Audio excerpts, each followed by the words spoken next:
कर्पूरादिकं समर्पयामि।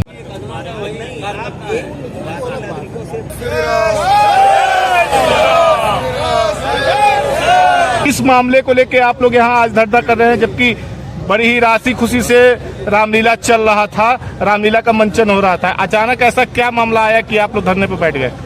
ऐसा मामला इसलिए आया कि दिनांक हमारी लीला 29 तारीख शुरू हो थी।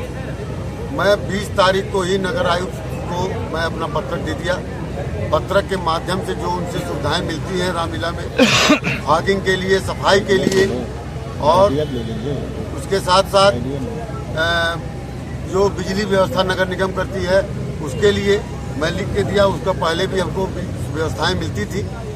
नगर आयुक्त ने कहा कि आपके वहाँ का स्थानीय पार्षद विरोध कर रहा है, हम नहीं कर पाएंगे। फिर मैं दबाव बनाया, तो भी उसके बाद भी बिजली विभाग में गया, वहाँ नगर आयुक्त ने लाइन जोड़ा था, फिर उस लाइन को कटवाया और बिना मुझके पूछे जाते बिजली विभाग आके यहाँ लाइन काट दी। चूँकि कैंपर्स में खुद ही हम 65 किलोवाट का जनरेटर, 10 किलोवाट का हम बिजली कनेक्शन लिए हुए हैं, और जिसका परमानेंट बिल भी जमा होता रहता है। कहीं से किसी प्रकार की अनियमितताएं नहीं है, और कमेटी स्वतः अपने संसाधन से, चंदा के माध्यम से और अपने संसाधनों के माध्यम से सारे कमेटी के खर्चे को वहन करती रहती है। फिर भी जो है स्थानीय पार्षद हर तरह से जो है सनातन, चूँकि स्थानीय पार्षद सपा समर्थित है, सपा का व्यक्ति है, और सपा में वो पहले विकास प्राधिकरण बोर्ड में वह सदस्य भी नामित था, और उसकी मंशा भी जो है गैर सनातनी कार्य करने की रहती है, और वह जानबूझ के हमारे रामलीला के कार्यक्रमों में हर तरह से विवाद उत्पन्न करने को किया। गेट लगने में विरोध कर दिया। कल सुनने में आया कि कुछ ऐसा विवाद भी हुआ था जिसको लेके आप लोग कमेटी द्वारा बहुत ज्यादा बिजली विभाग की बदमाशी थी। बिजली विभाग आई और बिना जांच किए, बिना पूछे जांचे वो हमारे कैंपर्स की लाइन काट दिया। क्योंकि हमारी लाइन ऑलरेडी पैसा जमा था, सब कुछ जमा था, और जो भी सरकारी पोलों में सरकार द्वारा लाइन दी जाती है वो भी लाइन काट दिया।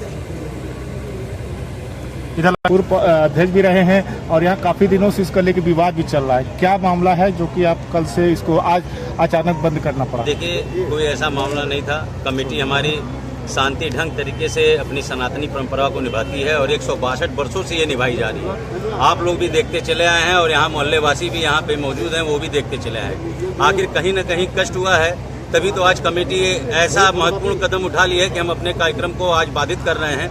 कहीं ना कहीं इसका सबसे अधिक तकलीफ इस कमेटी की होगी, जो तन मन धन से आज सालों से तैयारी करती है, तब इस कार्यक्रम को आयोजित करती है। और एक पार्षद इतना भारी, सपा पार्षद इतना भारी पड़ जाता है कि प्रशासन रूप से प्रशासन भी उसकी मदद करने के लिए खड़ा हो जाता है। मैं तो समझ ही नहीं पाता हूँ कि प्रशासन किस तरीके से सफाइयों की मदद कर रहा है, वो भी योगी जी के शहर में, योगी महाराज जी की इतनी कड़े व्यवस्था के बाद।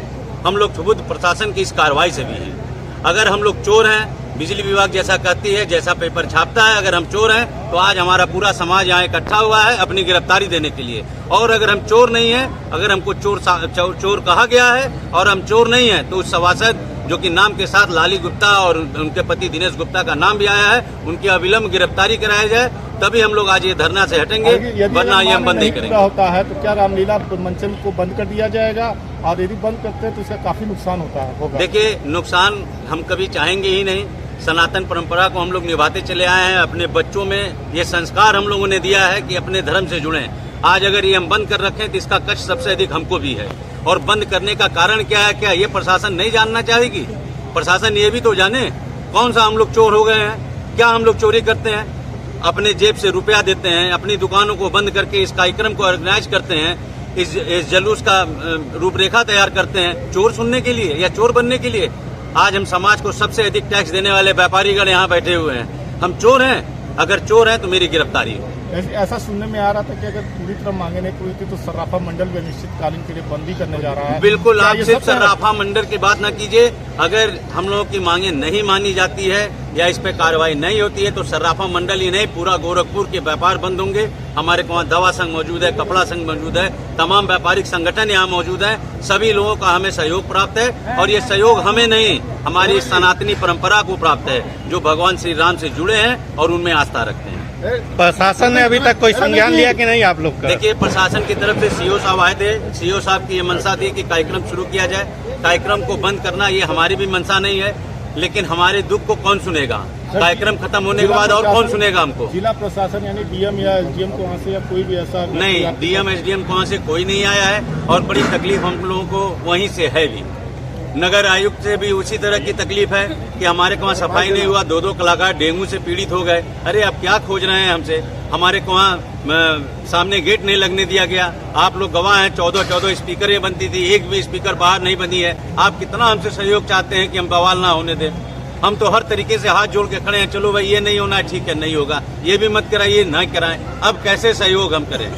और हम गुंडा बदमाश तो है नहीं भैया कि हम अपनी बातें गुंडई से करें। हम अपनी बात शांति ढंग से जमीन पे बैठ के महाराज जी से अनुरोध करके ही आपके माध्यम से कहेंगे। हाँ, एक बात जरूर कहना चाहता हूँ कि दैनिक जागरण के एक संपादक शायद अपनी दोस्ती निभाने पे तुले हुए हैं, जो बार बार सनातन धर्म को और रामलीला को चोट पहुंचाने का कार्य कर रहे हैं। उनको जो भी जानना है आमने सामने बैठावें, दिनेश जी को भी और हमारे कमेटी को भी, और पूछें, दूध का दूध और पानी का पानी करें।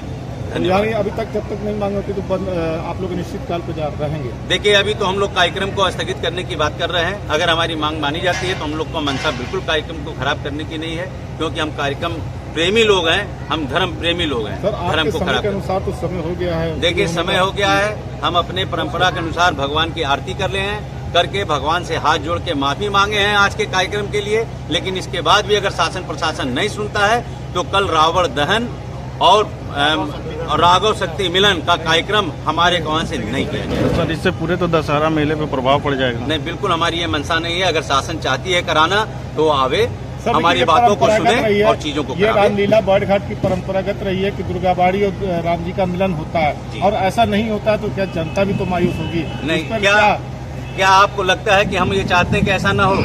ऐसा ना होने का कोई तो कारण होगा। मैं तो यही मांग करता हूँ आपके माध्यम से, शासन आवे और हमसे सुने कि हमारी मांग क्या है, और उस मांग को माना जाए। अगर हम गलत हैं तो हमको समझाया जाए कि तुम गलत हो, और अगर हम गलत नहीं है तो हमारी मांगों को मांग के उसकी निस्तारण किया जाए। स्थानीय पार्षद गिरीश गुप्ता की पत्नी लाली गुप्ता के द्वारा जो शिकायत लगातार की जा रही है, निश्चित रूप से ये शर्मनाक है। हम सारे लोग उसका विरोध करते हैं। अभी जैसा कि जो है अध्यक्ष आ रहा है, जो विरोध कर रहे हैं उनके खिलाफ कोई कार्रवाई नहीं हो रही है। निश्चित रूप से हम सारे लोग जो मांग है यही है कि उसके ऊपर जो है कार्रवाई होनी चाहिए, नहीं तो ये कल का कार्यक्रम जो है स्थगित हो जाएगा। क्या रमेश से जुड़े